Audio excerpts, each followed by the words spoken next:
এই কাপুরুষ, এতই যখন বাক স্বাধীনতার দরকার, তো হিন্দুদের দেবদেবী নিয়ে কটূক্তি করার সাহস কেন দেখাস না?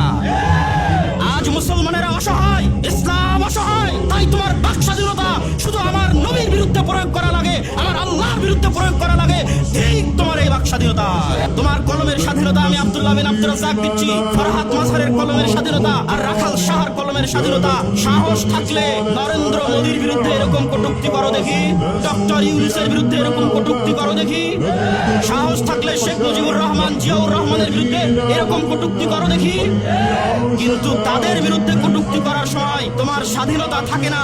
আর অসহায় মুসলমান, অসহায় ইসলাম আর অসহায় মুসলমানের নবীর বিরুদ্ধে কটূক্তি করার সময় তোমাদের স্বাধীনতা জেগে ওঠে। এই যে যাদের নাম উচ্চারণ করলাম, যাদের বিরুদ্ধে কটূক্তি করতে তোমাদের বুক কাঁপবে, এরকম হাজারো লাখো কোটি শাসককে আমরা আল্লাহর নবীর সম্মানের বিনিময়ে আমাদের পায়ের জুতার সমানও মূল্য দিতে দ্বিধাবোধ করি না। আপনাদের মনে রাখতে হবে, গাজী ইলমুদ্দিনের উত্তরসূরি আজও বাংলার মাটিতে আছে। হাজী শরীয়তুল্লাহর উত্তরসূরি, মীর নিসার আলী তিতুমীরের উত্তরসূরি, শাহ ইসমাইল শহীদের উত্তরসূরি, সৈয়দ আহমদ বেলভির উত্তরসূরি আজও বাংলার মাটিতে আছে।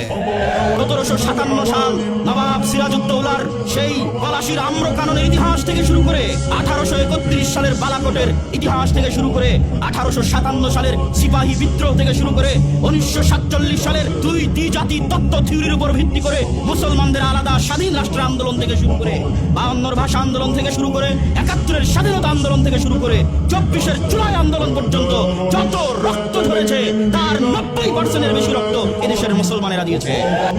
মুসলমানদের রক্তের উপর যে দেশ তৈরি হয়েছে, মুসলমানদের রক্তের উপর যে দেশ স্বাধীন হয়েছে, মুসলমানদের রক্তের উপর যেই গতিতে তোমরা গেছো, ওই গতিতে বসে তোমরা মুসলমানদের নবীর নামে কটূক্তি করবে আর মুসলমানরা সেটি সহ্য করবে, এটি হবে না।